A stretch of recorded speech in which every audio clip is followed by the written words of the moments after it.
آج میں اس ایوان میں اپنے خیالات کا اظہار بے خوف و خطر کروں گی، کیونکہ میرے ہاتھ میں قلم ہے، میرے ذہن میں اجالا، مجھے کیا دبا سکے گا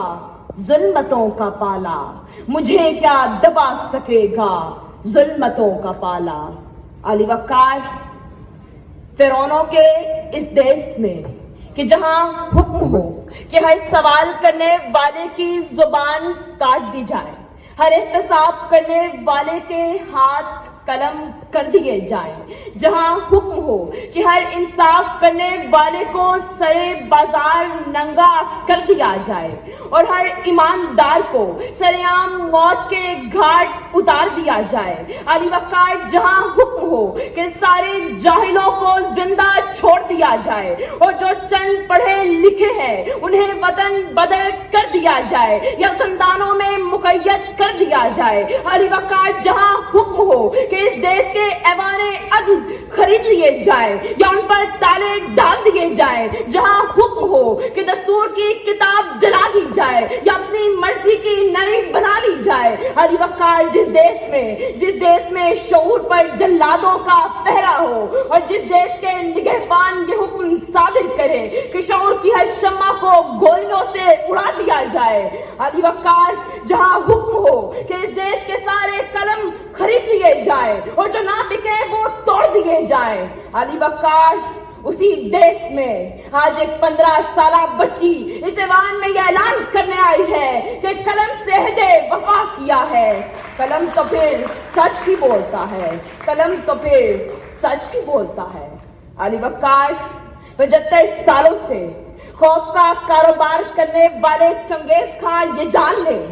جان لیں کہ تم نے جس خون کو مقتل میں دبانا چاہا، صبح وہ کوچہ بازار میں آ نکلا ہے، کہیں شعلہ، کہیں نعرہ، کہیں پتھر بن کر خون چلتا ہے تو دبتا نہیں سنگینیوں سے، سر اٹھاتا ہے تو دبتا نہیں آئینوں سے۔ ظلم کی بات ہی کیا،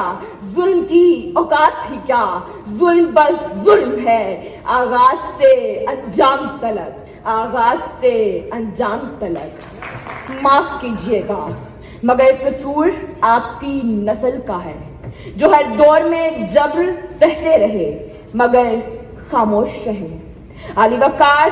میں نے نہیں دیکھا خراب ایمبولنس میں اپنے قائد کو تڑپتے ہوئے، میں نے نہیں سنا مادر ملت کو ننگی گالیاں دیتے ہوئے۔ علی وقار، میں نے نہیں دیکھا جنہوں نے سرحدوں کی حفاظت کرنا تھی وہ پارلیمان میں براجمان رہے اور میرے مقدس آئین کی تذلیل کرتے رہے۔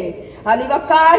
تمہارے سامنے کرپٹ سیاستدان حکمران بنتے رہے، این آر او پہ این آر او ہوتے رہے مگر تم خاموش رہے اور ان گندی حرکتوں پہ تالیاں بجاتے رہے اور آوے کے نعرے لگاتے رہے۔ علی وقار، سنا ہے کہ جب لوٹ کھسوٹ اور جبر کی داستانیں دہرائی گئی تم خاموش رہے مگر قلم ڈٹا رہا اور عہد وفا نبھاتا رہا۔ علی وقار، میں نے دیکھا ہے ارشد شریف کو کہ جس نے وقت کے فرعونوں کو للکار کر وہ قلم کا وقار بلند کر دیا۔ میں نے دیکھا ہے ڈاکٹر رضوان کو کہ جس نے جان دے دی مگر اس کا قلم نہیں بکا، اس کا قلم نہیں جھکا۔ علی وقار، میں نے دیکھا ہے، علی وقار، میں نے سنا ہے فیض احمد فیض کو، احمد فراز کو، احسان دانش کو اور حبیب جانب کو کہ جنہیں سڑکوں پر گھسیٹا گیا اور پابندے سلاسل کیا گیا مگر قلم چلاتا رہا ایسے دستور کو، صبح بیلود کو میں نہیں مانتا، میں نہیں جانتا۔ علی وقار، کئی نسلوں کو